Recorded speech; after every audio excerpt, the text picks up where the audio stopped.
Hello everyone, welcome to URBONUS podcast. I'm the host Donatas URBONUS and I'm joined by my colleague Rytis Vyšniauskas. Rytis, I'm glad to have you here. I'm happy to be here. Hello everybody, hello Donatas. I have to say that I really love this switch from Lithuanian to English. Like we're talking here for 30 or more minutes preparing for the podcast. And then bam, all of a sudden Donatas starts. Hello everybody, welcome to URBONUS podcast.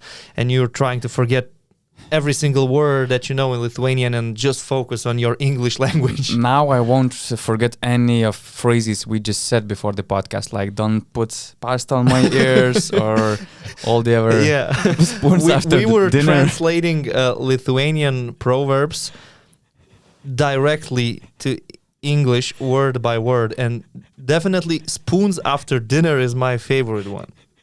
It means that it should be spoons after lunch, no? Maybe after lunch. Yeah. Basically, or like where the dog means, is bird. Basically, it means that you're too late for something. Like, for example, if a team is making a comeback, but there's just not enough time, you're saying, well, they made a run, but it was just spoons after dinner. Actually, Italians also have something about pasta. Mamma butta la pasta, something like that. It's also said that...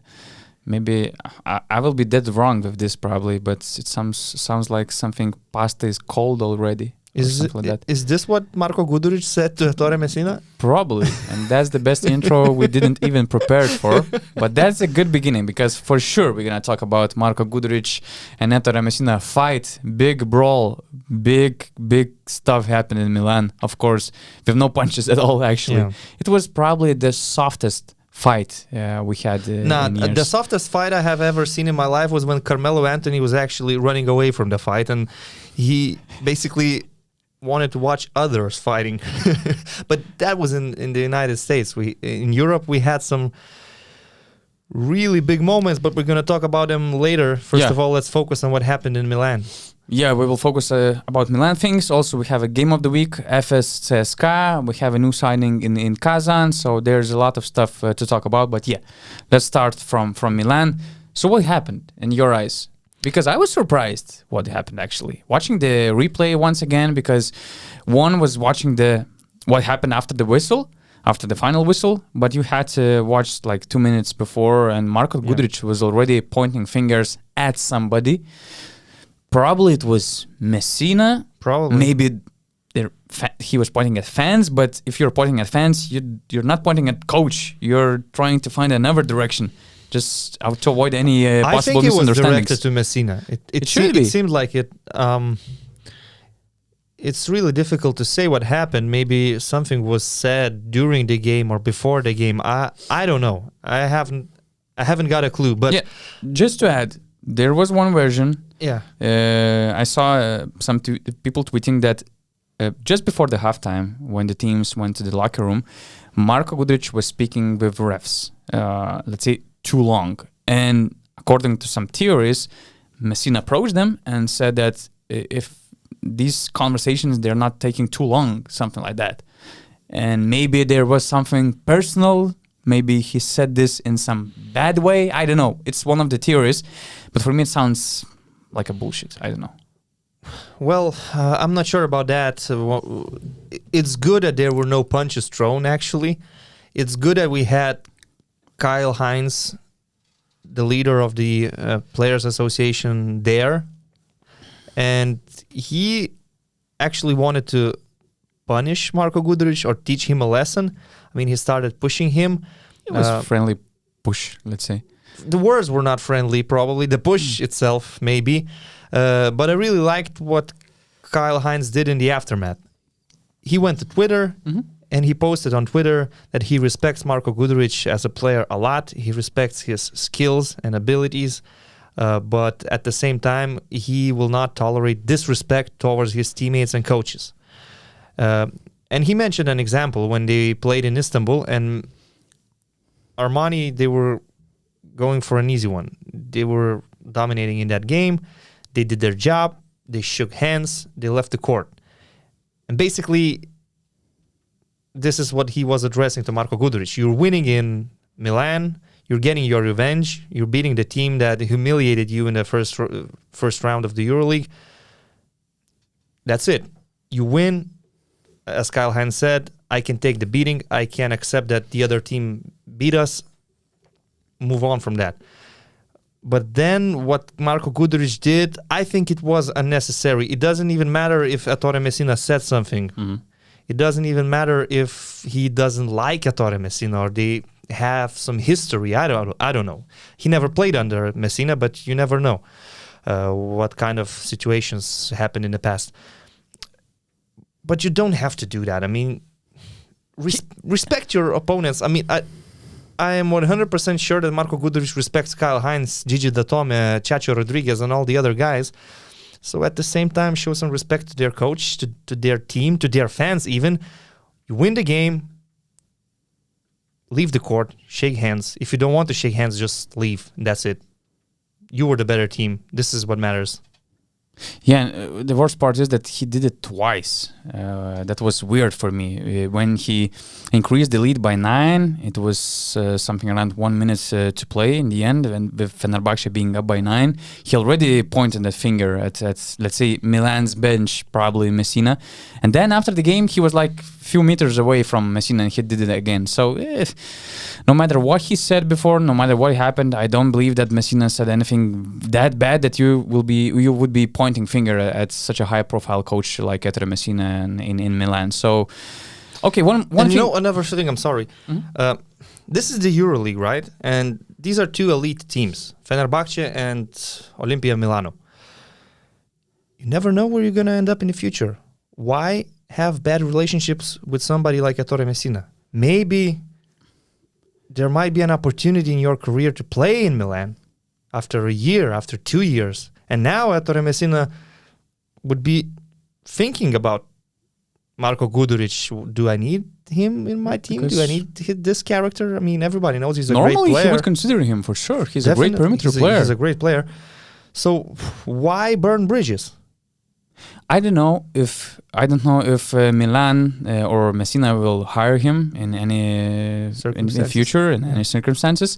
But what I know for sure, and what I will be waiting for sure, I want Fenerbahce and Milan in the playoffs as you know, as the matchup. It's of the a tough ask because there's a long way to go. But we're gonna talk about Fenerbahce, what they are doing right now, a little bit later. It's amazing, really. But let's still focus on fighting. Okay. Yeah. One more thing to add about that, let's say, fight, that scuffle, because the best thing about it, as you said, no punches were thrown.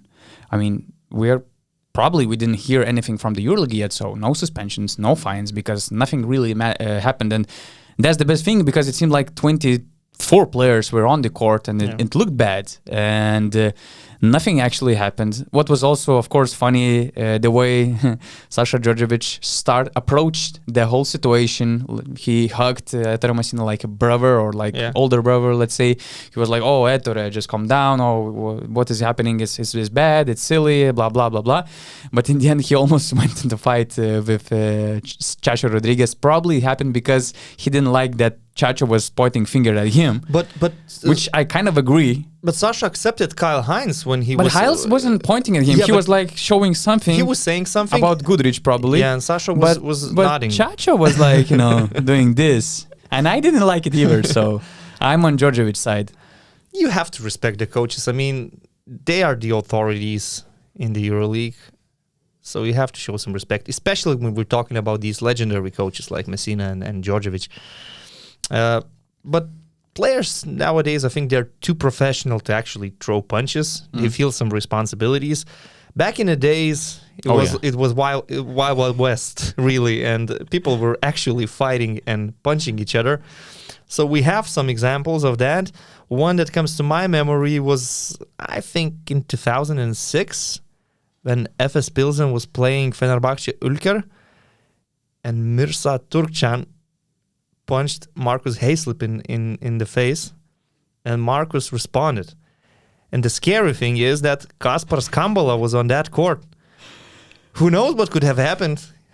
Then when Kaspars Kambala is on the court, maybe he was in a good mood. Call some backup for police because it's going to end up badly. And they really exchanged punches, serious punches. For some reason, Ibrahim Kutlay almost got punched. For no reason, actually. He was in the middle, I think, in the middle of Marcus Turkchan. Hayslip, first of all, didn't realize who punched him, so he just wanted to attack the guy closest to him. Then he realized that it's the big man, Mirsad, and he punched him back.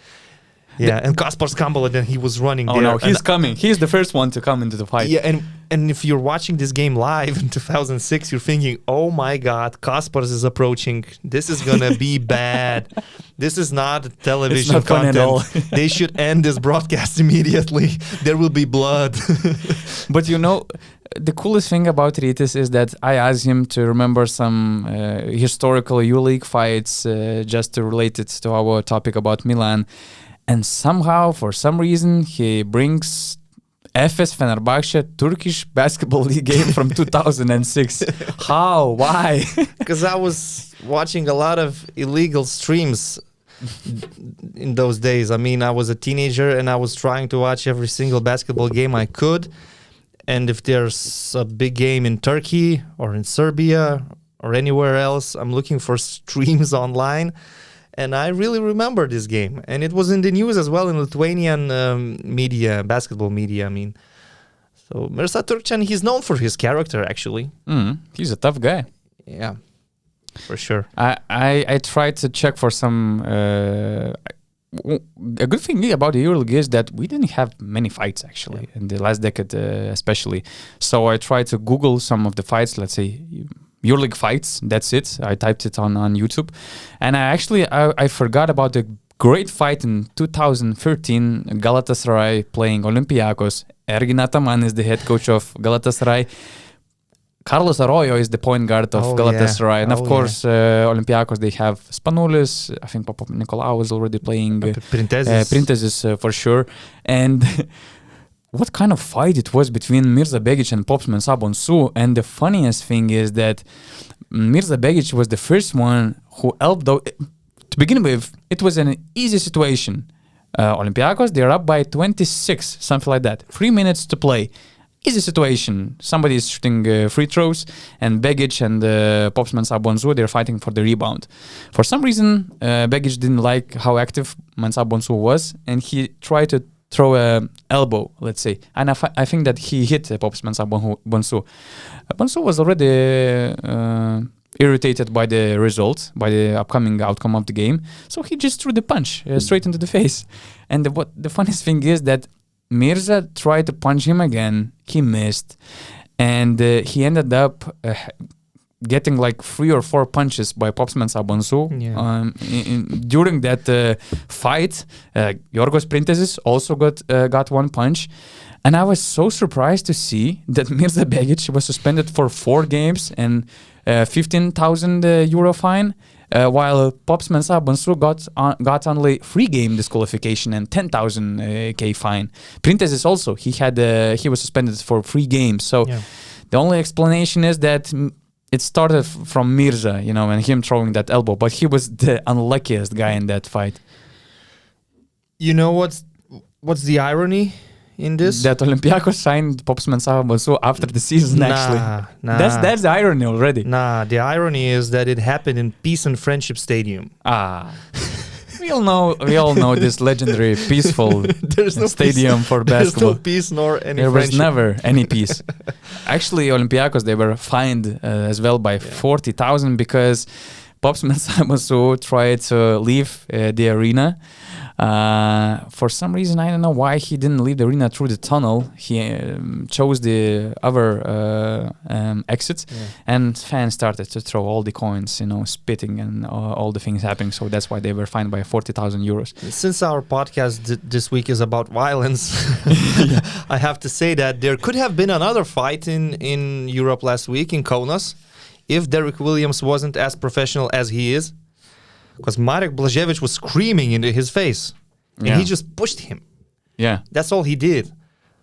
Somebody with bad temper could have punched him. That's the thing which I tweeted when I saw the incident. And actually, Mantas Kalnietis also said to Marek, man, you will get punched one day. Yeah. Because Marek Blažević, I mean, he doesn't respect anybody. He is if it was Jalen Reynolds instead of Derek Williams... They already had a face-to-face... but it wasn't as serious as this. I mean, you feel disrespected when someone's scoring an end one on you already, and he's screaming directly into your face. Yeah, 20-year-old kid screaming at you, yelling. He said, I talked with Marek, and he said, "Oh no, I was just screaming and yelling out of joy, and I wasn't looking at him." No. We watched the replay. Right. We saw that face. Actually, for that thing, he would have been punished by technical in the NBA. Probably. So he was punished with a technical later after a review, and Derrick Williams was punished with an unsportsmanlike. So obviously, the punishment for Derrick Williams was bigger. However, it didn't escalate into anything else. Later on, Maccabi did what he did in the second half. Scotty Wilbekin said that Marek Blažević is Jokubaitis or something like that. And no punches were thrown there. No punches were thrown in Milan, but actually somebody lost a tooth in Madrid. So there was a lot of violence last week in the EuroLeague. Vincent Poirier ended the game without the teeth in his mouth. But he didn't lose his good mood actually after the game. No. He was just sharing all the photos. On social media, he was the most entertaining EuroLeague player that night. Yeah. And actually, it was a very impressive game for Real Madrid, but we're not going to focus that much on Madrid. We talked about them in our last podcast. They're just too good. Yeah. I mean, nothing to talk about them. Let's give some credit to Fenerbahce. Let's focus on basketball now. Let's leave the fighting and the punching behind us. Yeah. What Fenerbahce is doing right now is actually one of the most amazing stories in the EuroLeague this season.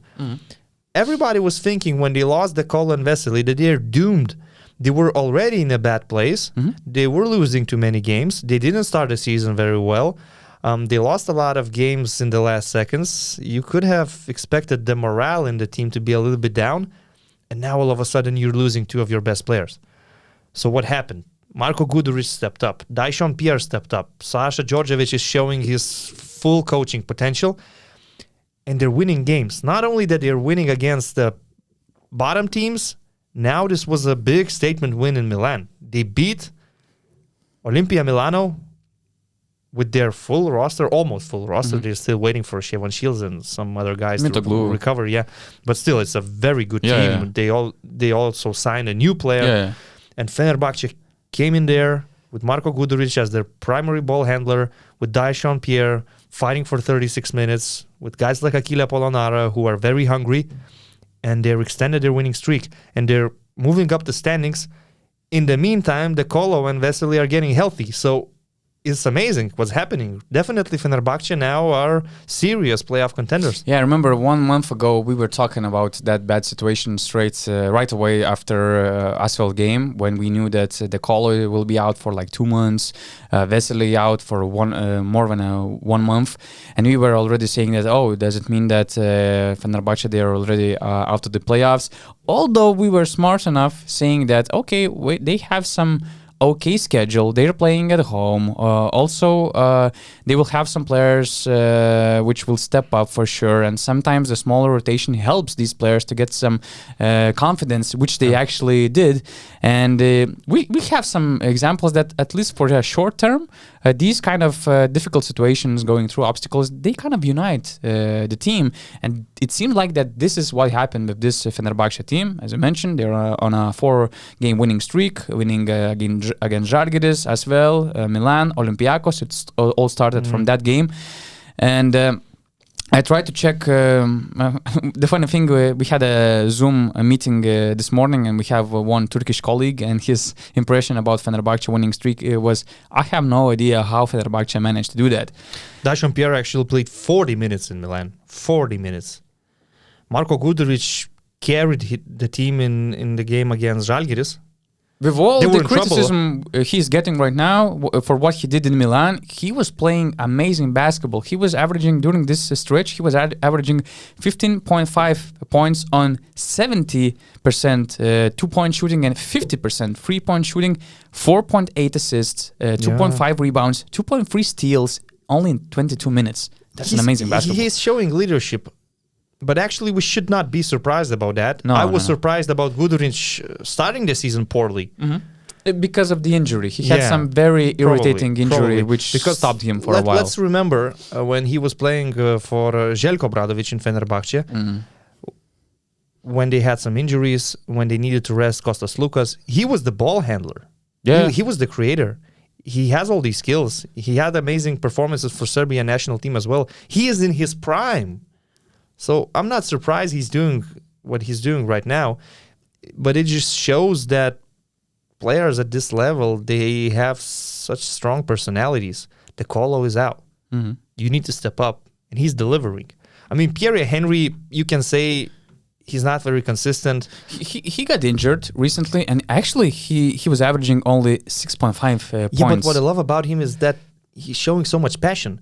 We remember against Zalgiris, he entered the game where he shouldn't have played a single minute. He was not ready, but he wanted to play. And he got injured in the game against Olympiacos, and he also played through injury, which told a lot about his dedication for the team. And it seemed like that all the team was inspired by that kind of example, because without Henry, without De Colo, they were in a huge trouble.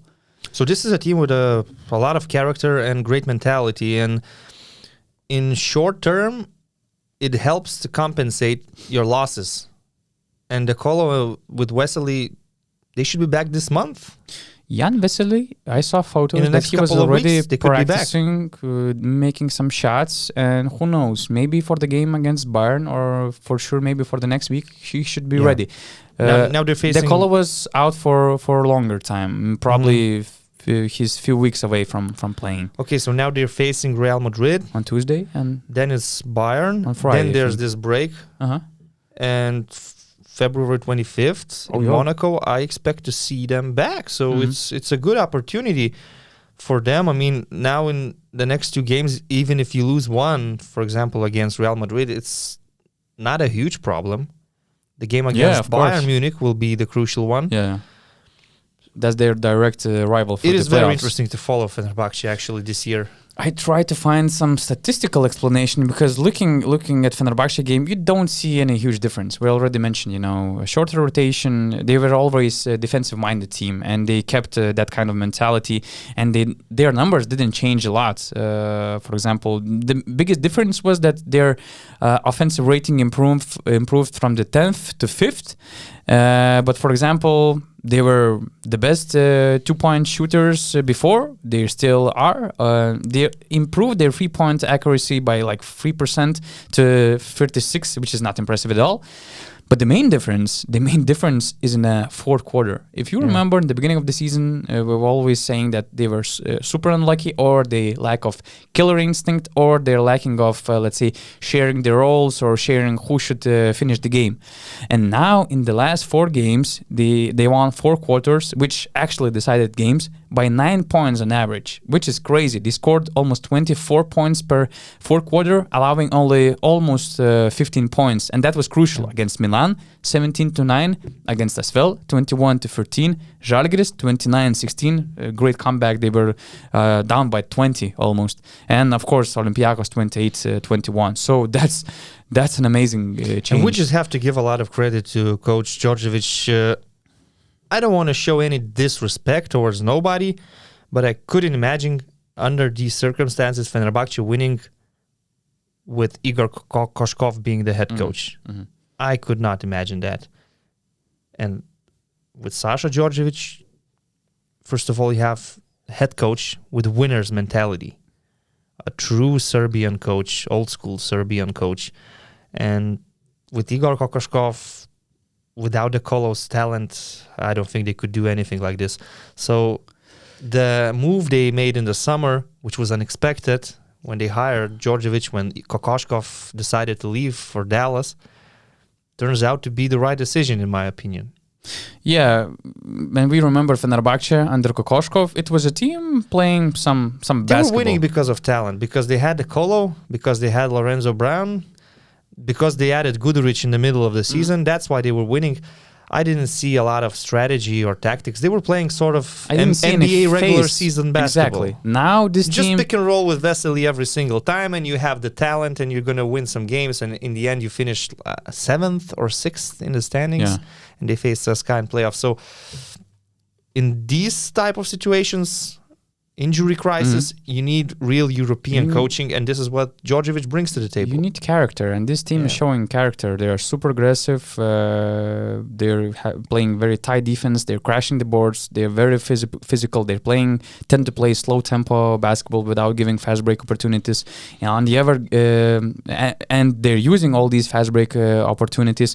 Some 4-quarter stats are crazy. For example, they're winning 33% of offensive rebounds in 4 quarters, which is crazy. They are getting every third basket, which is jumping off the rim.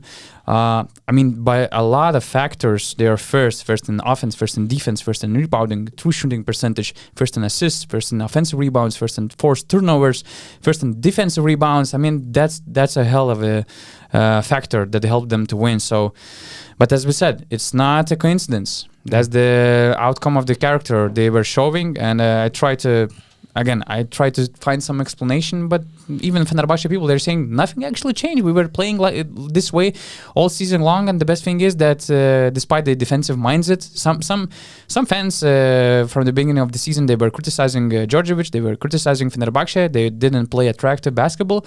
But the thing is that the most important thing that all the players are happy about themselves, about the team. They are united, and that defensive mentality also helps to survive all these tough situations. Of course, they only played 21 games so far. They have a lot of postponed games. They're 11-10. Bayern Munich is very close. Monaco is very close. Anadolu Efes is very close. But they played least games everything among is these so teams. Tight, yeah. And those postponed games will be very important for them to catch up. Right, so that's enough about Fenerbahce. Probably they deserve a lot of good words from us this week. I hope we didn't disappoint our Turkish audience this time. So. Let's jump to another Turkish team playing against CSKA Moscow, the game of the week, arguably. Without coaches. Without coaches. Game of the week without the head coaches. I have to say I was impressed by Andreas Pistiolis, right? It's hard to match Dimitris Itoudis and his skill to speak, to express himself, his body language. But Andreas was doing a great job in the pre-game, post-game interviews. I wasn't as impressed with his coaching. Okay, that's the another topic. The interviews, they were good. That's where Jakub Sekiskok was shining, because he was not used to all these short pre-game interviews. He was giving analysis like a good old school assistant coach. TV interviews, a podcast. Yes, he was speaking for like 2 minutes. But why I was disappointed with Pistiolis, what I wanted to say. Because he put Milutinov in the end against in a situation not only in the end, the whole time. I know they were suffering because Bolomboy got injured and they also lost Voigtman, so they were kind of out of options. You cannot play Ivlev. But you can play Antonov. It was a big risk to play Ivlev, but you can go small with Clyburn, with Kurbanov. You can use Antonov a little bit more. And Milutinov, not only that he was playing extended minutes without a substitution, they were not changing the defensive system. This is what bothered me. I think under Dimitris Itoudis, there would have been some adjustments. They were switching everything with Milutinov up until the end of the fourth quarter. And that very last position that Anadolu Efes had, it's a switch. You leave Milutinov against Vasa Micic. It's a very easy drive and very easy points. So in this case, if you're not trusting your defense, there's 13 seconds left, you're up by 2. Foul him. Especially let him tie the game. Let him tie the game, have the last possession. I know they had 1 second and they actually had a decent play, an alley-oop for Will Clyburn that could have finished the game. But they were just trying to ride their luck. There was no defense. They were dependent on Anadolu Efes not making shots, missing some layups, and they actually missed some in the overtime. But in the end, come on, Rodrigue Beaubois is having a jump shooting practice.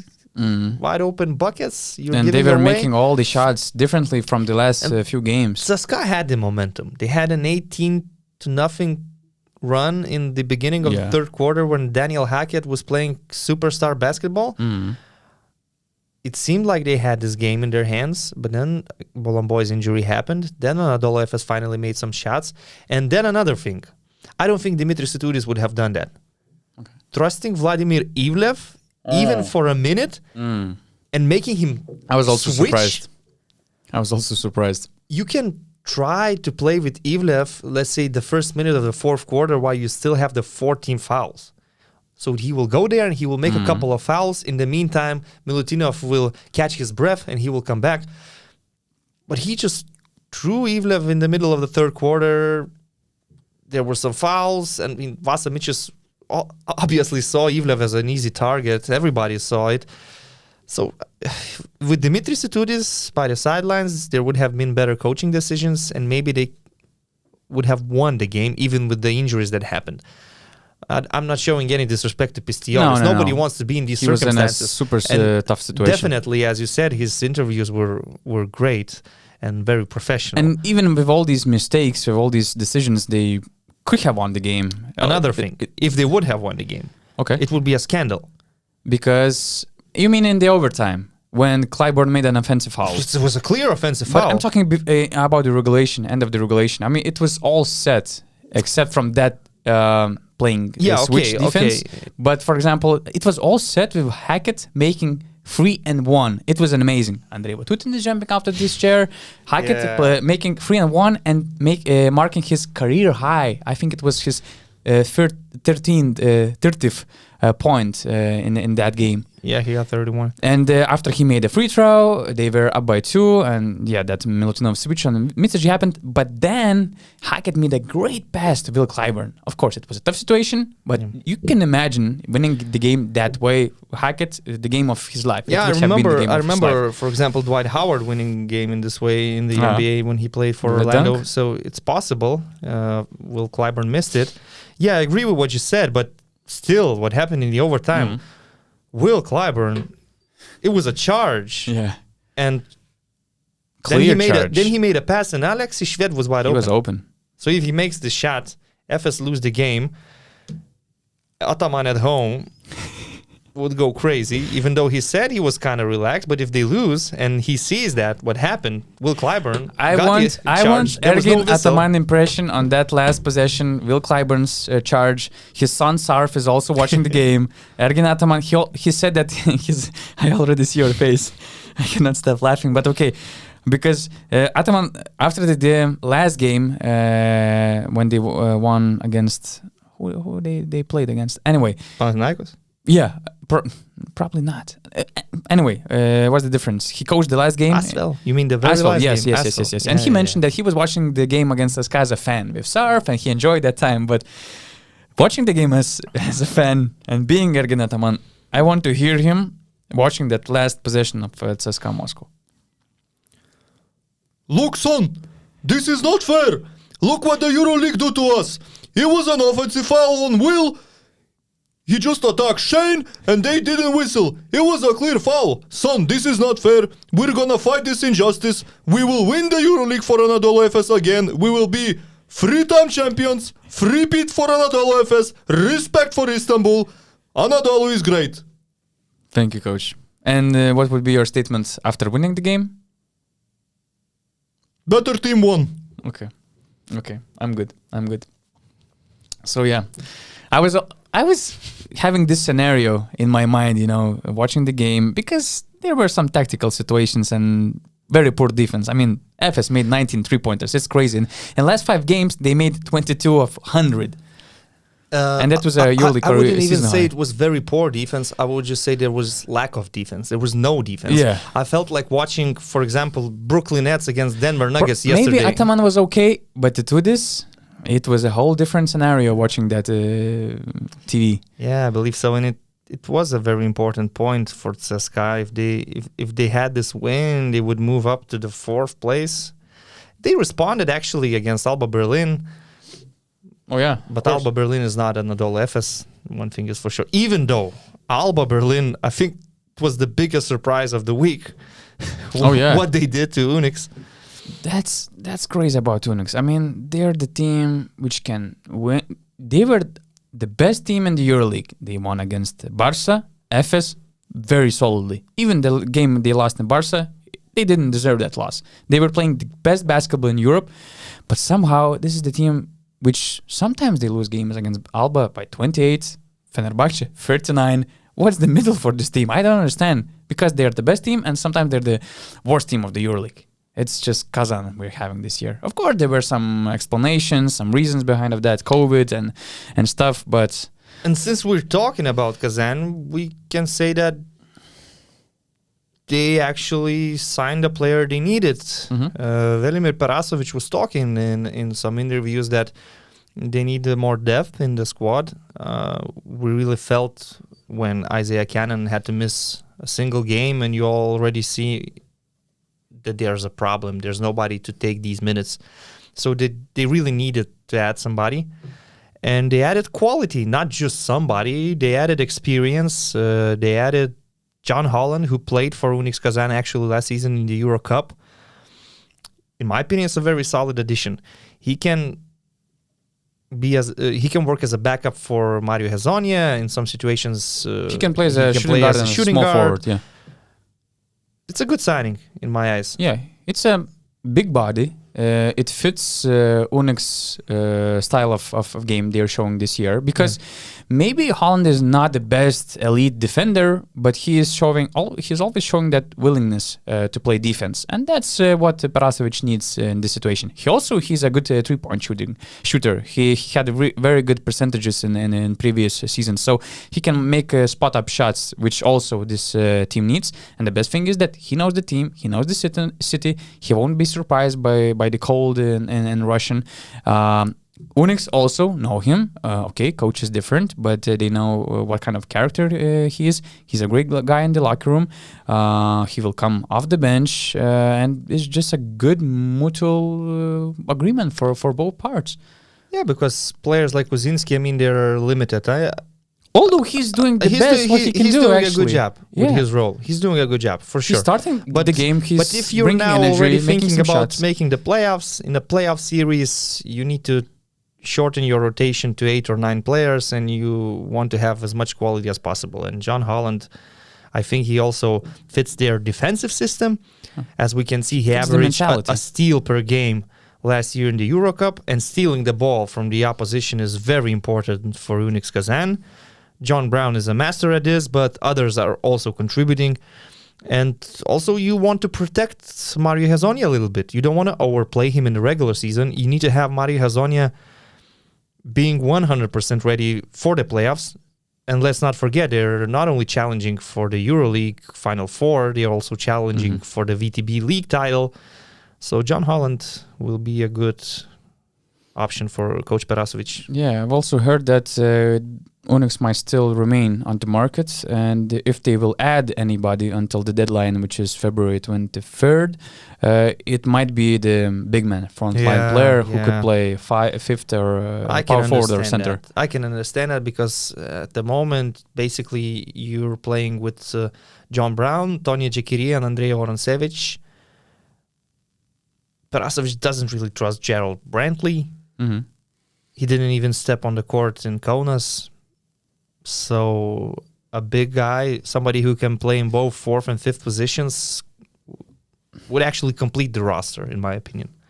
If we are talking about contracts, additions, I actually had a question for you about Will Clyburn. The thing is that he's on an expiring contract, and he's becoming the free agent in this summer. But the other thing is that I heard that it might be that Clyburn won't be available this summer for other teams, which probably means that he might have some deal in place, and probably we can expect that maybe CSKA signed a new contract with him, because it would be very early in January and February to tie with some other team, because there are a lot of unexpected things which can also happen this year. So I would say that it might be that maybe CSKA, they're extending Will Clyburn, let's say, or it seems like, or it's going that way.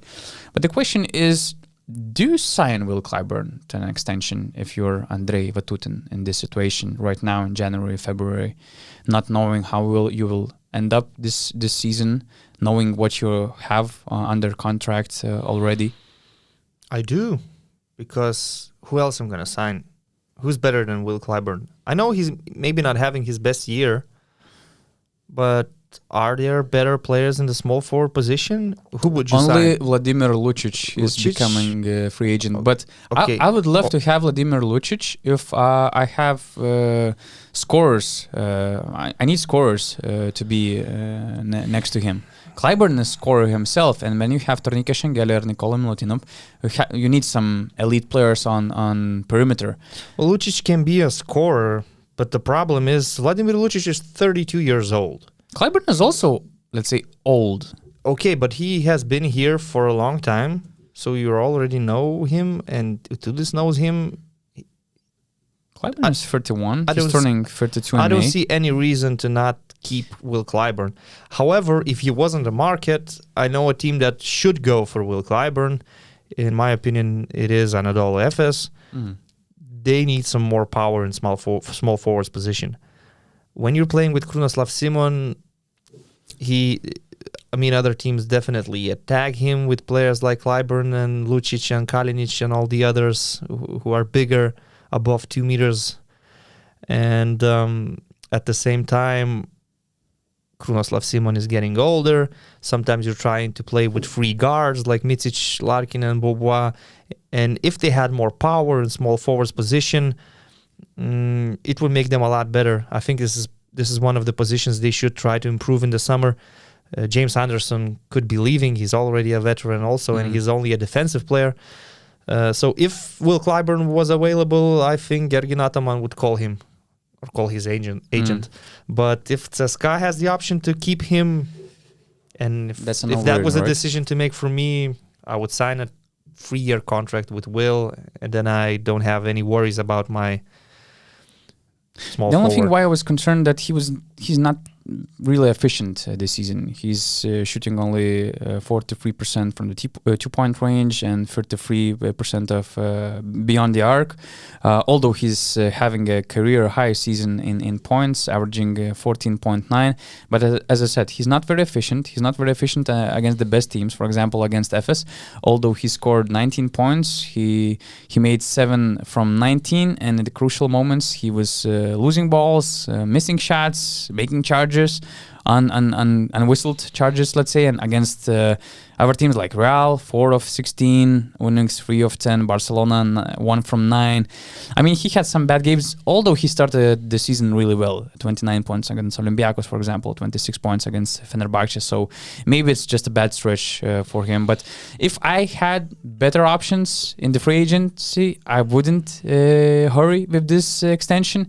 But right now, I see only Lucic, Nikola Kalinic, maybe because he has +1. Mario Gazzoni, I'm not so sure if he has player option or team option. Then there's Jeffrey Taylor, Lucic. They're not as elite as Will Clyburn. Or you would gamble with somebody from the NBA, but it's a gamble. Remember last year in the Final Four, in the semifinal game, Will Clyburn has this in him, to be the most dominant player in the court, at least for one night, and when it matters the most. And he's proven already, he's just too good. I don't care about these numbers right now. I know that he's not playing his best year, as I said. Maybe it's also the injuries related to the CSKA problems in general. Maybe his injuries had an impact. I mean, in the recent 3 years, he had some serious injuries. But he is just too good. He's still considered the best small forward in the EuroLeague. Ask other players in the EuroLeague from other teams to pick the best small forward, and most of them would still say Will Clyburn. So, of course, I agree. Okay, so what we have on our game center for this week, I picked few games. On Tuesday we will have Fenerbahçe Real Madrid. On Thursday, Olympiacos Efes should be a good game. Maccabi CSKA, and on Friday, of course, not only Fenerbahçe Bayern, but El Clasico, the clash of EuroLeague leaders Real Barcelona. And Barcelona was the better team in both El Clasicos so far this season. I mean, the EuroLeague and the Spanish ACB. So for Real Madrid, this is a very important game. And actually, it's an interesting situation that they lost more games in Spain than in the EuroLeague. Now that last weekend they lost against Valencia by a point. So this game is a very important one for Madrid. Obviously, there's no such thing as El Clasico that doesn't matter. You don't even look at the standings when you're playing these type of games. So it's going to be a very good week. Unfortunately, I will not be able to see Fenerbahce Real Madrid, even though I really want to, but I will have to focus on Zalgiris. Okay. Against I thought Milano. you will say Winter Olympics, and I was like, what? Winter Olympics, that's another topic, but now I'm not really excited about seeing Ty Webster once again trying to attack switches of Kyle Hines. That's so bad, but at the end of the day, you cannot blame any of these guys because they're like hostages in this situation. Kalnietis shouldn't be the main point guard. Webster shouldn't be your main scorer. I mean, it's terrible. In October, we declared that there's nothing to expect from Zalgiris this season. And it didn't really change in February. Now the only thing is to try and not be the worst team in the history of this format. Because Himki last season, they had, 4 wins? I think they had 4 wins. Let's check it fastly. So Zalgiris still needs to win at least 2 games. And it won't be easy. Yeah, I was trying to imagine where could those wins come from. Maybe at home against Asvel. With Okobo out. Yeah, maybe you can have a good game in Athens against Panathinaikos. Even though Panathinaikos now, they look a little bit better. They added Stefan Jovic. So there are some winnable games. It also depends on the situation of Zalgiris, which players will be healthy. But yeah, this season is... What is interesting that they're playing Zvezda on Sunday. And it will be in April, I think. They just rescheduled a game. They announced it before our podcast. Game on Sunday? Yep. Wow. Because the schedule is just really crazy. Yeah. So they have to fit all these games in somehow. Listen, we're ending the podcast, obviously. But still, now I'm thinking about all of these fights and conflicts we were talking about. Did you watch the Netflix documentary, Malice at the Palace? Yeah. I watched it. I liked it so much. It was Jermaine O'Neal was so honest. I just had a way different perspective from that fight. And I feel really bad for Pacers. You can remember, I mean, it was the year 2004. Yeah. 2004. Obviously, we were following the NBA in Lithuania. We had these discussion forums. And when this happened, we all just agreed that why did they lose their temper? It was a dumb thing to do. What was Ron Artest doing? What was Steven Jackson doing? And when you watch that documentary, you get a very different perspective. And you understand some issues in America and all that stuff. So if somebody didn't see this yet, it's on Netflix and it's a really...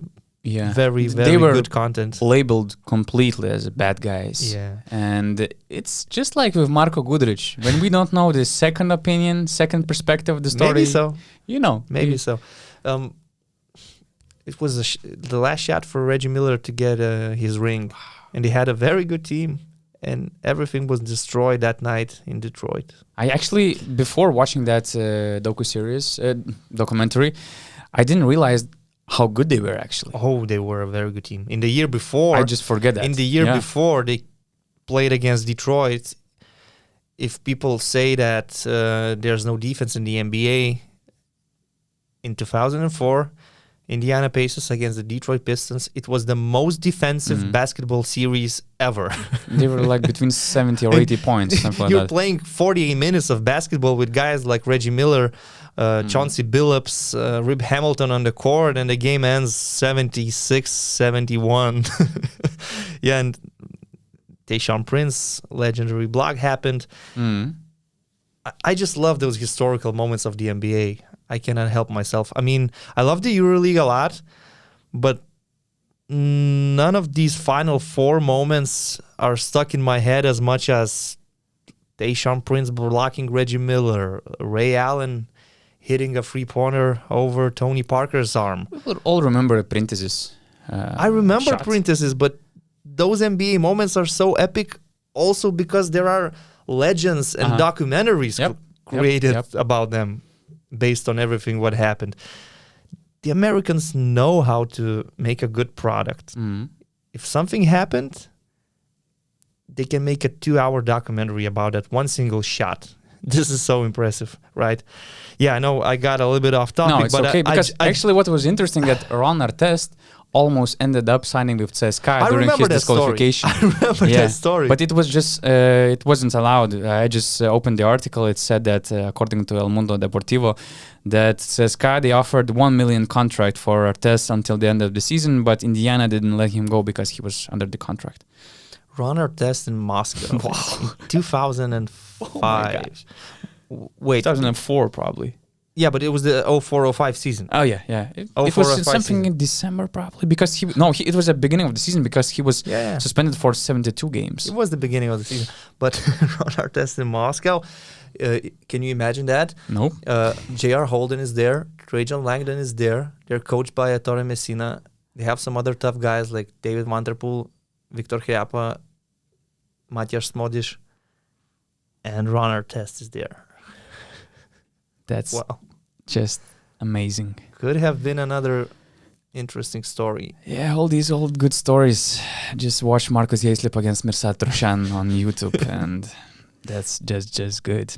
In general, it's actually, I'm not talking about this fight, but I talked with some EuroLeague people, let's say, and they said that for the EuroLeague, it's actually good to have all these scuffles, all these, talks, all because those then you intrigues. have something viral. Yeah, nobody got hurt. It went viral. We're talking about it on Monday, a few days after, and we will talk for a while until we'll hear response from Guduric or anybody else. When Fenerbahce are playing Milano, and if Guduric is still there, if Messina is still and there, if they're playing in Milan, everyone's gonna bring it up again. Yeah.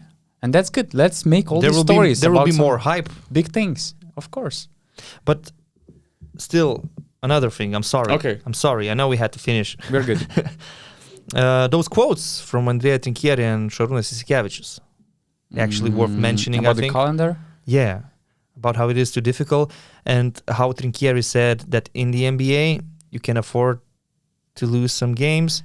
And here, you cannot. Come on. This is why we have these low-scoring matches that people don't really like. I love Andrea Trinchieri, but I mean, if he said that in the EuroLeague you cannot afford, as I mentioned, to lose these games, but you have 34 games. I mean, we saw all these teams having some bad stretches. We saw FS coming from 11th seed last year, winning the title. There's no room for improving or just giving away some games and then coming back. I'm not so sure. Maybe there are some hidden messages more oriented towards the national championship. For example, the Bundesliga, that you still have to play on weekends. Maybe. Your focus is obviously on the EuroLeague. Then those games on weekends, they are low quality. Yeah, I understand the idea. Just the whole form was not the most quality. For Spanish teams, it's obviously different. Jasikevičius is in a situation where he wants to win every game. And for him, the games in the Spanish league are just as important as the ones in the EuroLeague and the calendar. Obradovic, I think like a month or 2 months ago, was talking about the international breaks that are not good for the players, and he had this idea that the EuroLeague teams should join the national championships from the playoffs. We discussed it as well. And more and more coaches are talking about these things. Messina also mentioned something. At least 3 EuroLeague coaches. Probably they're just trying to put some pressure on the decision makers to look for solutions. What's actually funny that I talked with Isaiah Cannon last week. I asked him about the schedule because UNICS, they were also on a heavy schedule. And he was like, I'm good. I'm playing games, no practices, less practices, especially playing under Perasovic. I'm okay with that schedule. I told him that, all the coaches are complaining. He said, I'm okay. And most of these players are actually more games, less practices fans. So Isaiah Cannon is an NBA player. He comes from the NBA culture. He brings that mentality. These guys are used to playing back-to-back games. They're not used to practices during the season. They are either playing or flying. That's their regime when you have this 82-game regular season. But the point is probably that in the NBA you can have a different approach on these games. You're more relaxed. The Brooklyn Nets now lost 8 games in a row. But still, you're expecting that Harden will be back, KD will be back, and they will be where they're supposed to be, and they will win 10 in a row then, let's say. Right? In the EuroLeague, what happens if you lose 8 games in a row? Basically, your playoff hopes are dead. Not necessarily. Before COVID happened, Zalgiris had that season. They almost made it to the playoffs. Well, not necessarily dead, but we had Maccabi like having complicated. 8-game losing streak. They're still in the playoff race. So I mean, They are in the race, but will they make the playoffs? It's difficult to say. See. I We'll see. don't think so. But I see your point. Yeah, we already talked about these changes the EuroLeague should make in order to make the regular season formats I just more. wanted to bring this up because a lot of coaches are talking about it. and not for let's say for no reason. Something is happening behind the scenes, so we are excited. We cannot wait to see what will be the outcome of all these talks and all this agenda they're And pushing. it's probably not a coincidence that this is happening when there are also all these talks about Jordi Bartomeu being replaced by somebody new. So, okay, that's all. Thank you, Ritis. Thank you, everybody who were listening to us, because you can watch us and listen to us on a few different platforms. First of all, YouTube, BasketNews.com channel, and of course, all the main audio platforms such as Spotify, Apple Podcasts, Podbean, wherever you're listening to the podcast, we're on it. So thanks for watching and see you next week, probably. yeah, see you next week. Bye-bye.